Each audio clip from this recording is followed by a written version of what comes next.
director Peter Jackson restores archive footage to make The Lord of the Rings. Director Peter Jackson is to direct a feature documentary about the First World War. Jackson said he wanted to restore the footage, some of which has been seen in documentaries before it underwent its transformation to beyond anything we've ever seen before. The currently untitled film will be a co-production between Jackson's company Wingnut Films and 14-18 Now, and arts program dedicated to commemorating the centenary of the First World War. By digitizing and coloring the film, it would have the same impact as when the footage was originally presented in cinemas to a wartime audience during the First World War, the director believes. The film will be released in the UK as part of the BFI London Film Festival, but it's also going to be broadcast on the BBC. The documentary, which doesn't have a title yet, will use original archive footage from Britain's Imperial War Museums and audio from the BBC archives, but the results we have got are absolutely unbelievable.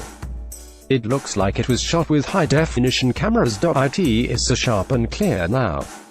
We're making a film that shows this incredible footage in which the faces of the men just jump out at you, Jackson said. The director, famed for his epic Lord of the Rings and Hobbit blockbusters, said, "We're making a film that is not the usual film you would expect on the First World War." Jackson, "People come to life in this film. It's the human beings that were actually that were thrust into this extraordinary situation that defined their lives in many cases." He added, "We have made a which shows the experience of what it was like to fight in this war, not strategy of battles. What they had to eat, how they slept at night, how they coped with the fear." And in Shell-Shocked, TV historian Dan Snow will explore 100 years of war-induced post-traumatic stress disorder.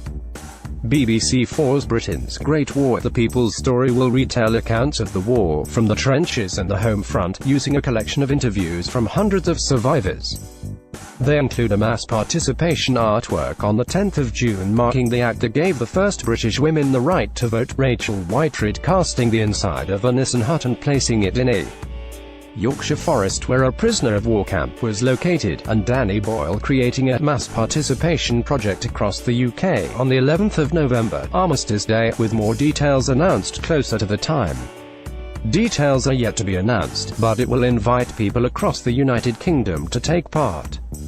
Another new work, The Head and the Load by William Kentridge, will have its world premiere at Tate Modern's Turbine Hall in July.